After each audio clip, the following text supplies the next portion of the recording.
요한복음을 읽어보면 각양 다른 계층의 대표들이 예수님을 만남으로 변화된 사건이 기록되어 있는 것을 우리가 발견할 수 있습니다.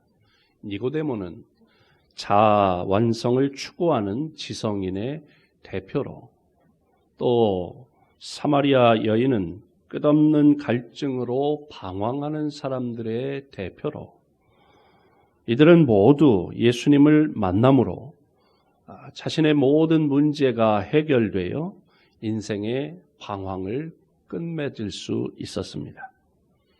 오늘 본문에는 병든 사람의 대표격인 38년 된 환자가 나옵니다. 38년이면 강산이 4번 정도 변한 긴 세월이 아닐 수 없습니다. 이런 긴 세월 동안 병마에 시달리던 사람이 예수님을 만남으로 고침을 받았습니다. 치유를 받았습니다. 우리는 오늘 이 말씀을 통해서 병든 우리 모습을 발견하고 우리를 향한 주님의 음성을 듣고 건강한 삶을 살고, 혹 병들었다면 치유받고 회복되는 그런 역사가 있기를 소원합니다.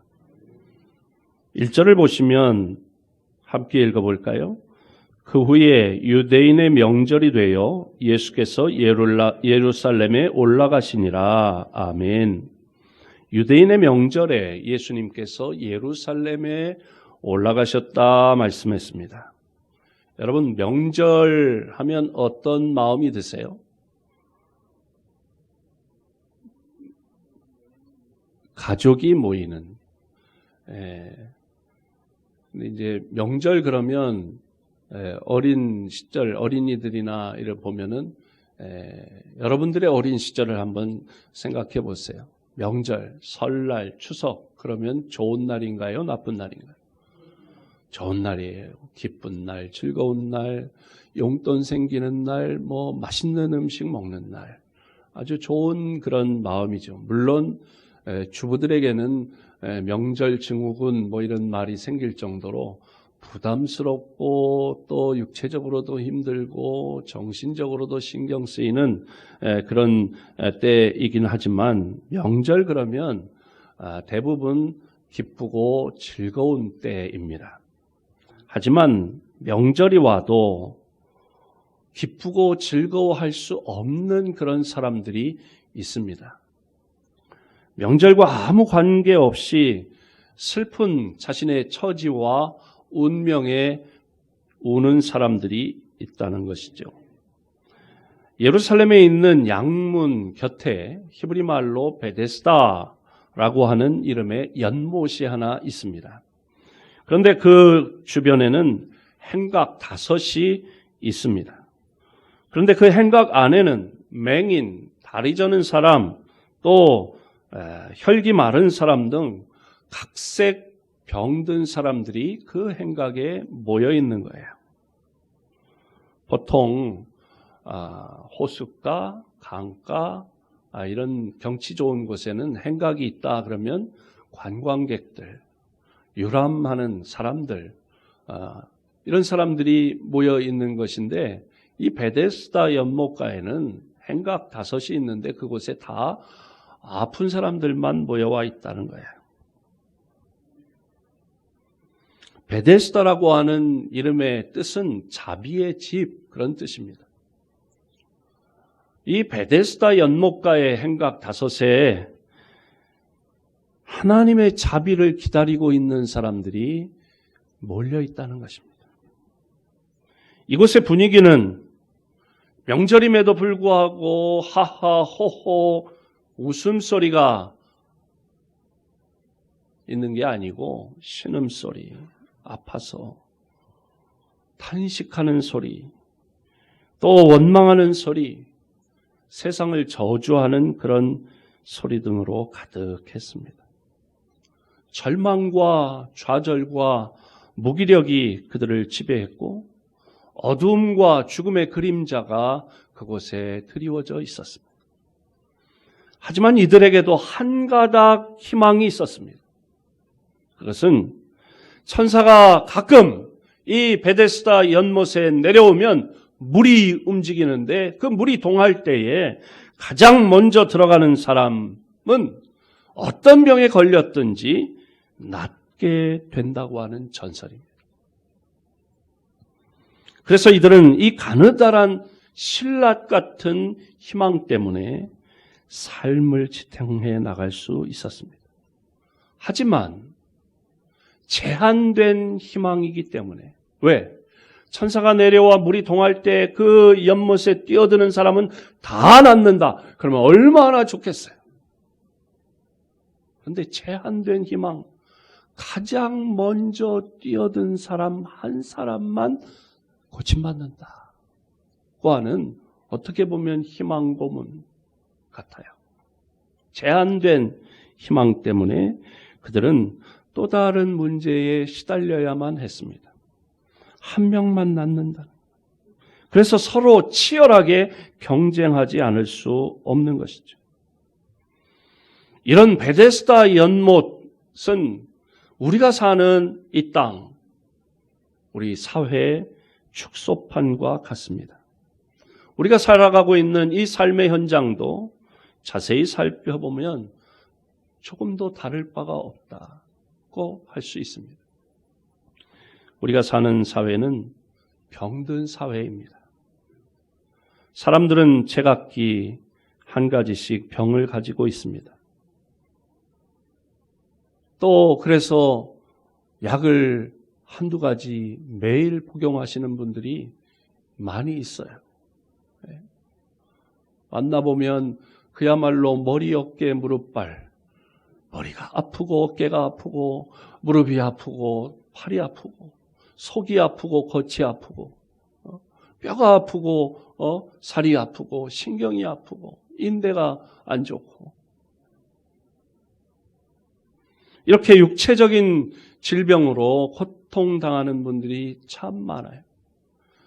경제가 안 좋고 가게가 사업이 안 된다 그러지만 병원은 언제나 대기번호를 뽑지 않으면 안 되고 바로 가서 진료를 받을 수 없고 미리 예약하지 않으면 진료받을 수 없을 정도로 온갖 병든 사람이 가득한 사회입니다. 이렇게 몸의 질병뿐만 아니라 정신적인 질병에 시달리는 사람들도 얼마나 많은지 모릅니다.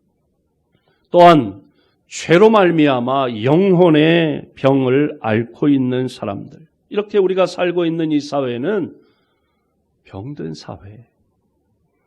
사람들은 이러한 질병을 앓으면서 각자 비참한 심정과 슬픔을 느끼며 살아가고 있습니다. 그래서 어떤 사람은 내가 세상에서 가장 불행한 사람이라고 한숨 짓는 사람이 있고 가장 비참하고 불쌍한 존재라고 가슴을 치는 분들도 있습니다. 그러면서도 사람들은 서로 비교하며 내가 우월하다고 잘났다고 어깨에 힘을 주는 사람도 있는가 하면 다른 사람과 비교해서 나는 참 못났다고 열등감에 어깨를 축 늘어뜨리며 사는 사람도 많습니다. 뿐만 아니라 이 사회는 각종 범죄로 얼룩져 있고 각종 환경 오염으로 병들어 있고 늘 언제 터질지 모를 화약고 같이 각 분야에서 문제를 안고 있습니다. 사회 이곳저곳에서 악취가 나고 고름이 흐르고 있고 그래도 그저 바라만 볼 수밖에 없는 해결책을 찾지 못하고 답답해하고 있는 것이 우리 사회. 사람들은 이런 병든 사회에서 병든 생각을 가지고 병든 삶을 살아가고 있습니다. 두 번째로 우리가 사는 사회는 경쟁 사회라고 할 수 있습니다. 사람들은 동병상련으로 평소에는 같은 처지를 동정하며 사이좋게 지내는 것 같습니다.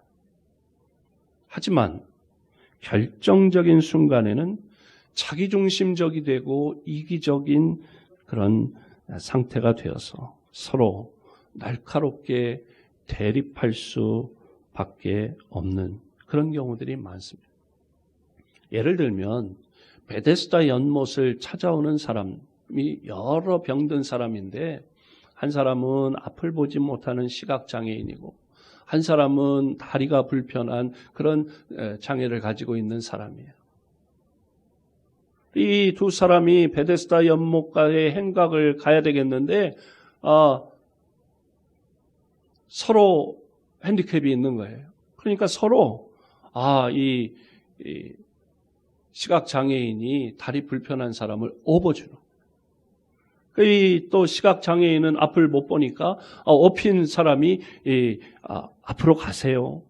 앞에 돌부리가 있으니까 조심하세요. 오른쪽으로 이렇게 살짝 돌아가시죠. 네. 여기서는 오른쪽으로 우회전해야 돼요. 뭐 이렇게 해가지고 행각까지 협동해가지고 서로 도와가지고 잘 왔다는 거예요. 그런데 야, 천사가 나타났다, 물이 움직인다 그러니까 그때는 업어줄 생각도 또 이 길을 안내할 생각도 없이 내가 먼저 가야 되니까, 그러니까 물적으로 내가 먼저 가려고 그때는 협동이고 뭐고 없다는 거예요. 우리가 사는 사회가 바로 그렇다는 것이죠. 현실적인 문제 앞에는 서로 양보, 타협이 없기 때문에 결정적으로는 절망할 수밖에 없다는 것이죠. 이것이 휴머니즘의 딜레마라고 할 수 있습니다. 사람들은 선한 일을 하며 다른 사람을 위해 살고자 하지만 이런 인간의 한계 때문에 어제의 친구가 오늘의 원수가 되기도 합니다. 그래서 서로 믿고 신뢰할 수 없는 불신풍조가 만연한 사회, 인간성이 고갈되고 사람이 살기 힘든 삭막한 사회가 되어 가고 있다. 사람들은 경쟁심 때문에 마음에 쉼이 없어요. 그래서 노이로제, 불면증, 또 두통, 신경성 위장염 등 갖가지 질병에 시달리게 됩니다. 경쟁에서 승리하는 사람은 극소수이고 대부분이 패배하기 때문에 깊은 패배감과 좌절감을 느끼며 살아갑니다. 여러분은 어떻게 살아가고 계십니까? 결국 우리는 이런 현실 속에 던져져 있습니다. 우리는 이런 병든 사회 속에서 육체적으로, 정신적으로, 영적으로 병들어 있지는 않습니까? 또 이런 경쟁 사회 속에서 이기주의와 비교의식과 패배주의와 좌절감에 떨고 있지는 않습니까? 그렇다면 우리는 은혜가 필요하고 하나님의 자비가 필요한 사람인 줄로 믿습니다. 예수님께서는 이런 우리들에게 오늘 찾아오셔서 말씀하십니다. 5절을 읽어보면 거기 38배 된 병자가 있더라고 말씀했어요. 베데스다 연못가에 있는 행각 5에 모여있는 그 환자들 가운데 최고참이라는 거예요. 1, 2년 병마에 시달려도 보기가 힘든데 38년 동안 누워 있었으니 그 모습이 어떠했겠습니까? 오랫동안 누워 있어서 온몸에 욕창이 생기고 몸에서는 악취가 진동했을 것입니다. 눈은 쑥 들어갔고 피골이 상접해서 낯빛은 백지장같이 하얗습니다. 그에게는 삶의 의지나 희망이 없었습니다. 긴 병에 효자 없다는 말처럼 사람들은 이런 그에게 소망을 끊고 아무런 관심도 가지지 않았습니다. 병원에 입원한 지 1주일, 2주일 때는 사람들이 찾아옵니다. 한 달, 두 달 되면 조금 뜸해집니다. 그러나 1년, 2년 지나면 10년 이상 지나면 아무도 관심 없어요. 관심을 두지 않습니다. 예수님은 바로 그런 그에게 찾아오셨습니다. 그에게는 참으로 놀라운 하나님의 은혜가 임한 것입니다. 신방 오신 예수님이 가장 먼저 무엇을 하셨을까요? 6절 같이 한번 읽어봅니다. 시작. 예수께서 그 누운 것을 보시고 병이 벌써 오래된 줄 아시고 이르시되 내가 낫고자 하느냐. 아멘. 예수께서 그 누운 것을 보시고, 예수님이 그를 보셨다는 것은 그에게 깊은 관심을 가지고 주목하셨다는 것입니다. 집중해서 보셨다는 것이죠. 사람을 올바로 치료하려면 그 사람이 어떤 상태에 있는지 정확하게 진단해야 합니다. 알아야 되죠. 예수님께서 그 누운 것을 보신 후에 또 병이 벌써 오래된 줄 아시고라고 말씀합니다. 보시고 아시고 주목하여 깊은 관심을 가지고 보시고 예수님이 아셨다. 진단하셨고 진단 결과가 나왔다는 거예요.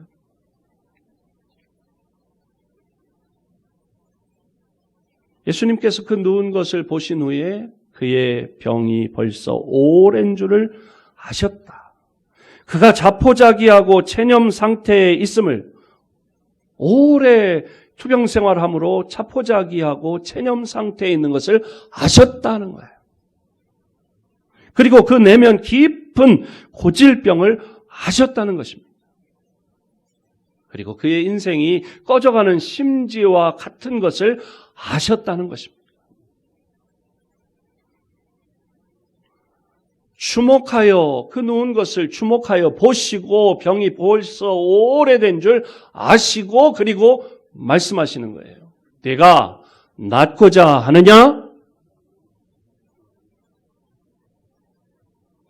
얼핏 우리가 들으면 당연한 질문 같이 들리지만 이 사람에게는 가장 적절한 처방이었습니다. 주목하여 보시고 아시고 그리고 처방하는 거예요. 진단하시고. 예수님은 그에게 낫고자 하는 소원을 심어주신 것입니다. 또 네가 원하기만 하면 나을 수 있다고 하는 믿음을 심어주시는 말씀인 것입니다. 고질병에서 나음을 받고 새로운 인생을 살 수 있다고 하는 희망을 심어주신 것입니다. 뿐만 아니라 자신이 나음을 받아야 할 고질적인 질병을 가진 사람이라는 것을 인식하는 것을 심어주신, 자아인식을 심어주셨어요. 여러분, 오랫동안 병을 앓게 되면 자신이 병자라는 사실조차도 잊어버리고 그래서 반드시 나아야 되겠다고 하는 절실한 필요성도 느끼지 못하게 됩니다. 체념하는 거예요. 자포자기.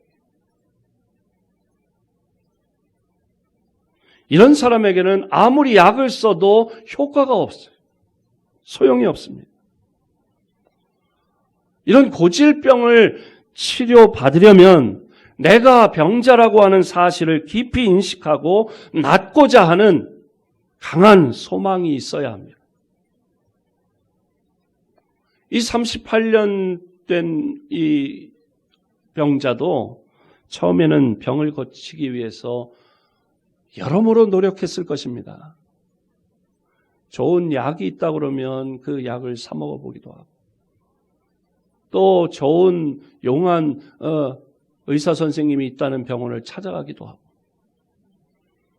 한의원 한방으로 치료해보기도 하고 그래도 안 되면 민간요법으로 치료해보려고 하고 이렇게 저렇게 수고하고 애쓰고 노력해 보았을 것입니다. 다 했는데 안 되더라. 약도 먹어보고 병원도 가보고 침도 맞아보고 뭐 좋다는 그런 나무 뿌리도 먹어보고 별짓 다 했는데 안 됐는데, 그런데 베데스다 연못가에서 그런 기적이 일어난다더라.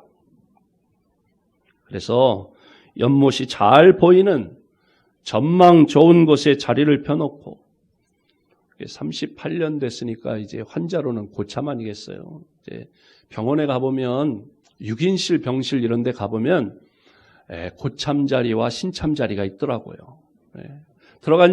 입원한 지 첫날 된 사람은 이제 그냥 대충, 그리고 그 병실에 가장 오래 입원해 있는 분은 창가에 아주 환기도 잘 되고 양지 쪽으로 딱 자리를 전망도 좋고 이런 자리를 차지하더라고요. 전망 좋은 곳에 자리를 펴놓고 물이 동할 때만 기다렸습니다.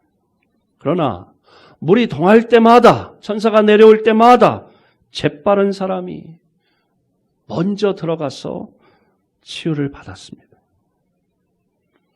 이 사람은 매번 동작이 느려 38년 알았으니 기운이 어디 있겠어요. 동작이 느려 물에 들어가긴 들어가는데 옷만 적시는 거예요.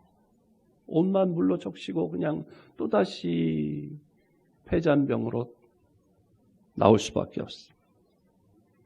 그래서 이 베데스다 이 38년 된 병자가 깊이 생각하고 이래서는 안 되겠다. 그래가지고 베데스다 병자 상호 친목회를 만들어가지고 회칙을 만들어가지고 공표하는데, 일조가 뭐냐? 우리는 고참 병자 환자를 우대하고 공경하며 어려울 때 서로 돕는다. 이런 회칙을 일대 강령으로 삼았어요. 평소에는 이게 잘 지켜집니다. 음식을 누가 갖다 줘도 이렇게 먼저 드시라고도 하고. 그런데 평소에는 잘 화장실도 먼저 쓰시라고 하는데, 물이 동하기만 하면 이 강령이고 회칙이고 다 망가지는 거예요. 먼저 들어가야 사니까. 사람들이 다 이기적이 되는 것입니다. 그래서 그는 자신과 그 사회에 대해서 깊이 절망하고 아무런 소원도 가질 수 없었습니다. 그의 좌우명처럼 생긴 것이 있는데, 나는 안 돼. 절대 안 돼. 죽어도 안 돼. 안 된다고 하는 이상한 믿음에 사로잡히고 말았습니다. 이렇게 나는 안 된다고 하는 패배의식과 나는 할 수 없다고 하는 부정적인 생각에 빠지자 낫고자 하는 다른 사람들이 오히려 이상하게 보이는 거예요. 그냥 베데스다 연못가 행각에 와 있긴 하지만 그냥 누워있는 자신이 오히려 자연스럽고 편해 보였던 것입니다. 이제 그는 38년 동안이나 못 고친 병인데 이제는 어쩔 수 없잖아 하는 운명적인 생각에 사로잡히게 되었습니다. 그래서 그는 이래도 한 세상 저래도 한 세상 하면서 자신의 운명을 한탄하며 체념하고 죽지 못해 살고 있었습니다. 이런 그에게 예수님이 찾아오셔서 내가 낫고자 하느냐 물으신 것입니다. 제가 한 20년 전에 이 본문으로 설교를 했습니다. 그러니까 우리 교회에서 설교한 건 아니겠죠? 이 본문으로 설교를, 오늘도 제가 이 설교를 하는 것은 코로나19로 얼마나 우리가 불안하고 두렵고 답답한 가운데 있어요. 또 우리 성도들 가운데 보면은 병원에 입원하신 분, 또 입원하지 못했지만 불편한 분들이 얼마나 많아요. 오늘 우리에게도 이와 같은 역사는 일어나는 줄로 저는 믿습니다. 그래서 치유하실 하나님을 기대하며 우리 사랑하는 성도들을 치유해 주시기를 소원하며 이 말씀을 준비했는데, 그때도 그 말씀을 전하고 났는데, 이제 예배 마치고 앞에서 인사를 하는데 어떤 집사님이, 평소에는 목사님 안녕하세요 뭐 이렇게 인사를 잘하는 분인데, 그날은 설교 마치고 나가는데 눈이 마주쳤는데 이러더라고요. 나중에 만나 얘기를 해보니까, 그러니까 제가 마음이 불편해서 전화해서 주중에 만나봤어요. 임박을 해봤어요. 그랬더니 고질병이라고 하는 그 표현이 듣기 싫었다는 거예요. 그 집사님이 그런 상태에 있거든. 그러면 내가 고질병인데 목사님이 고질병이라고 했으면, 하나님이 오늘 나에게 주시는 은혜의 말씀이구나, 아멘, 받아들이면 고질병이 깨끗이 치유될 텐데 그게 듣기 싫은 거야. 왜? 내가 지금 고질병으로 막 이렇게 오랫동안 이 약을 먹어도 안 되고 저 약을 먹어도 안 되고 이 병원 찾아가고 저 병원을 찾아가고 서울병원에 찾아가도 안 되는데, 전국 용하다는 거 다 찾아가 봤는데 안 됐는데, 목사님은 고질병이라고 꼭 나를 꼭 핀셋으로 딱 집어서 얘기하는 것 같으니까 싫었다는 거지. 참 목사 설교하기 어렵습니다.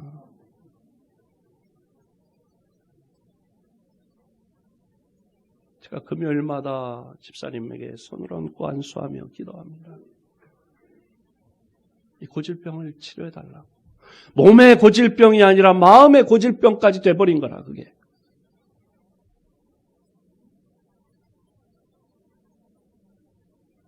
예수님께서 그에게 찾아오셔서 내가 낫고자 하느냐라고 물으심으로 잠자는 그의 영혼을 흔들어 깨우는 것입니다.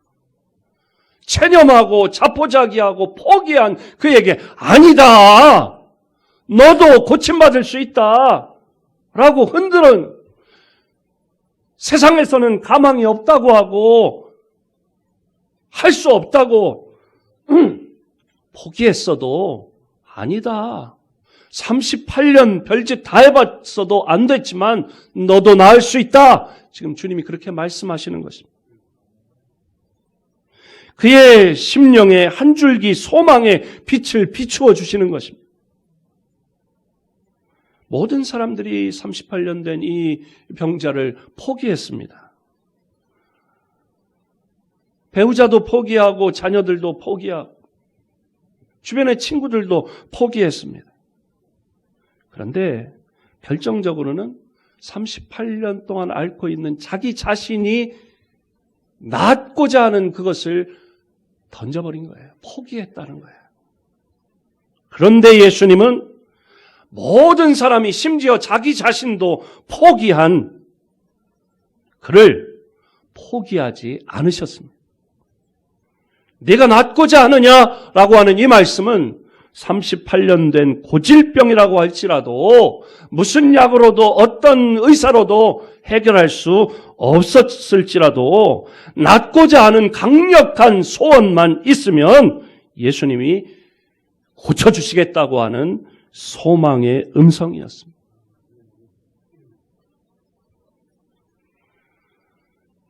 이 시간 네가 낫고자 하느냐? 라고 하는 주님의 말씀, 주님의 음성을 우리도 들어야 하겠습니다. 우리 속에 고질병, 난치병 있습니까? 인생에 한 번도 행복을 느껴보지 못한 채 수십 년을 살아온 사람이라도 다시 한번 행복에 대해 소망을 가지고 예수님께 나오고 예수님을 만나기만 하면 행복해질 수 있습니다. 어떤 사람은 변화되지 않는 자신의 내면의 고질적인 문제 앞에 절망합니다. 그러나 그 문제도 예수님을 만나면 나음을 받을 수 있고 해결될 수 있다고 하는 소망을 가져야 합니다. 여러분을 괴롭혀온 고질적인 문제는 무엇입니까? 내가 낫고자 하느냐? 주님 말씀하실 때 주여 나는 낫고 싶습니다. 나를 고쳐주세요. 주님이 고쳐주실 수 있습니다. 라고 고백하고 기도하실 수 있기를 바랍니다. 코로나19 주님이 역사하시면 한 사람도 우리 성도들 가운데 걸리지 않을 줄로 믿습니다. 코로나19에 걸렸을지라도 주님이 치료하실 줄로 믿습니다. 우리 개인적으로 어떤 질병을 가지고 있다고 할지라도 주님을 만나면 그냥 안고 살지요. 그것도 뭐 나쁜 생각은 아닐 수 있을지 모른다. 세상은 그렇게 말할지 몰라도 주님이 역사하시면 고침받을 수 있는 줄로 믿습니다. 개인적인 어떤 문제들, 내 사업, 내 직장의 모든 일들, 나는 할 수 없다고 하는 한계가 분명히 있어요. 그러나 주님이 개입하시면 한계를 뛰어넘어 해결할 수 있고 성취할 수 있고 이룰 수 있고 치유받을 수 있는 줄로 믿습니다. 내가 낫고자 하느냐? 주님 오늘도 우리에게 말씀하십니다. 너의 질병이 무엇이냐? 너의 문제가 무엇이냐? 네가 낫고자 한다면 내가 고칠 수 있다. 주님 오늘도 말씀하십니다. 이 시간 우리 함께 찬송 반주 좀 해주세요. 함께 기도하십시다. 여러분 개인의 문제, 여러분 이 시간에 여러분이 불편한 분이 있는 분, 질병으로 고통하는 분, 머리가 아프다, 배가 아프다, 어디가 아프다. 그러면 여러분 손을 그곳에 대고 이 시간 하나님 앞에 기도하십시다. 네가 낫고자 하느냐? 주님 말씀하시는데 주님 나를 고쳐주세요. 주님 나의 병든 몸을 고쳐주실 줄로 믿습니다. 또 우리 김학조 장로님과 정명순 권사님 입원해 계신데 입원하지 않았더라도 우리 구역 식구들 중에 우리 남전도회 여전도 회원 중에 여러분 누가 어디 아프고 그런 거 다 아시잖아요. 자신을 위해서 자신의 아픈데 손을 얹고 기도하면서 자신을 위해 기도하고 가족을 위해 기도하고 또 성도들을 위해서 또 코로나19 이것을 해결해 달라고 우리 이 시간에 함께 통성으로 함께 기도하십시다.